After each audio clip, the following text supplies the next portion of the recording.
Hi friends, Knife Detector here, and today we have the Victorinox Nomad. So this is the Victorinox Nomad.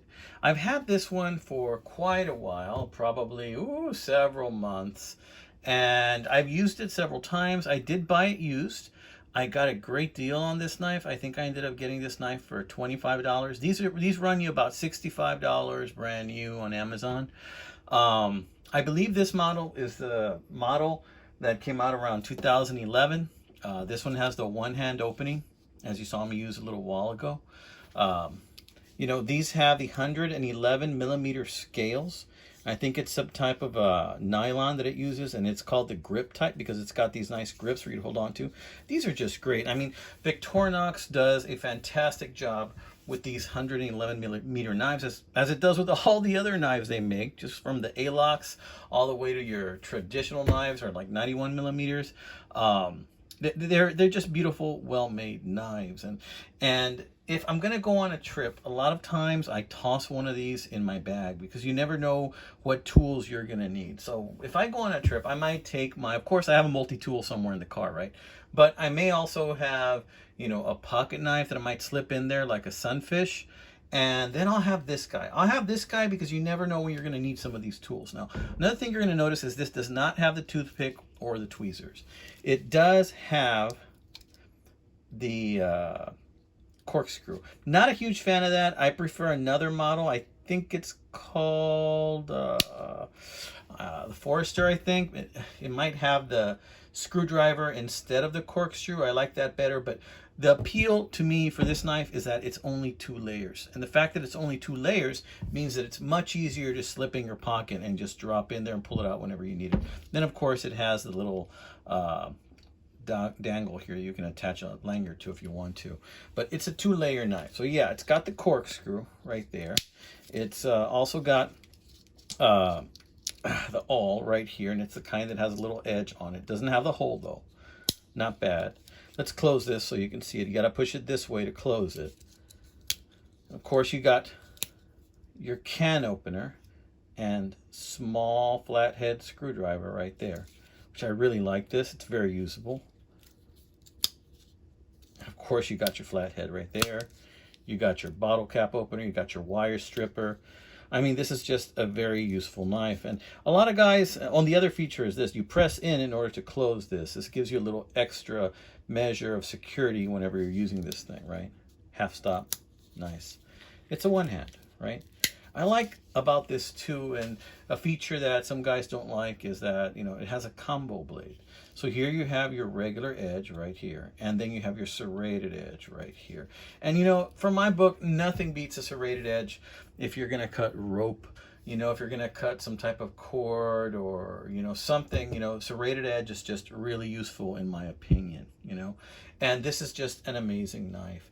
I'm making this video now, even though I've had it for a long time, because I want to carry this knife, and a lot of times I'll buy a knife and I'll just hold on to it for a ridiculous amount of time and never carry it because I don't want to carry it until I do a video on it. And that kind of motivates me to do the video, the fact that I want to start carrying it. So it's the weekend right now. I'm gonna carry this with me on the weekend, and I'm gonna enjoy this knife. And you never know, there might be something I have to cut, be it cardboard, cord, if I'm using the weed eater, maybe some cable.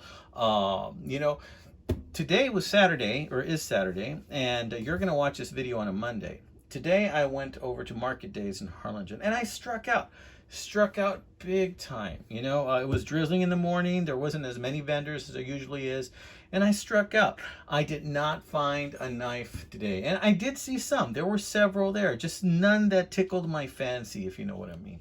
So, but that was a little bit disappointing. And then I went to one of my usual haunts, right? That pawn shop in Harlingen where I got that $8 case knife, and they had lots of knives there too. But they were all older Pakistan knives and just some no-name knives. And there was another guy there in front of me looking, and at one point I thought he found a real gem, but then when they pulled it out, it's like, nah, it's just a generic knife. And then I found a Utico Sportsman also, which I already have one of those, right? But somebody had replaced the handle with like a wooden handle that they had made. So I'm like, I'm not going to buy this, right? So sometimes you win in the knife game and sometimes you strike out. You know, the knife game, much like life itself, has its ups and downs, you know, and we got to learn to roll with the punches, because if you can't roll with the punches, well, you're going to be depressed a lot of the time and you're going to think about it. So you got to stop those thoughts. You got to move on, and then you got to stay positive and you got to try again. And we get up in the morning and we try again. And that's what life is about, my friends. I want to thank all my new subscribers out there. I got a lot of knife videos coming up. I got some Buck Creek knife videos. I got some Spyderco knife videos coming up. I have another knife that's like a kind of like a truck stop knife I bought for 10 bucks called a Lion knife, like a karambit knife, just like a generic knife I paid like 10 bucks for. Okay. And let's see, I got some older Japan knives. I have a canoe, like an Edgemark canoe coming up. I believe it's an Edgemark. I got a United Cutlery Sunfish pattern Whittler knife with a smooth bone coming up. I have another Trixie and Milo knife video, Sunfish, coming up also. What else I got? I got a Saber Half Congress coming up. I got a Boker Plus rope cutter, emergency seatbelt cutter, I think, tool coming up. I got a bunch of videos coming up, guys, and I can't wait to show them to you. And they're just there, sitting in my drawer, waiting to take up their turn, amigos. But until then, I love the phrase that Jersey knife guy Pete coined, right? Stick with me, right? I got a lot of knife videos to show you, and you know what? I got some modern knife videos coming up too. I see some modern knives in my future. I don't know exactly what it's going to be, but there is some modern knife videos coming up for those of you that got like some of those modern knives. You guys know I'm mostly a traditional kind of guy, but when it comes to Victorinox knives, they kind of transcend all levels. So I've been looking at some of those more modern Victorinox knives out there as well. All right, amigos, this has been another episode of The Knife Detector. Happy Monday to you, my friends. This is The Knife Detector saying thank you for visiting my channel. Take care, amigos. God bless.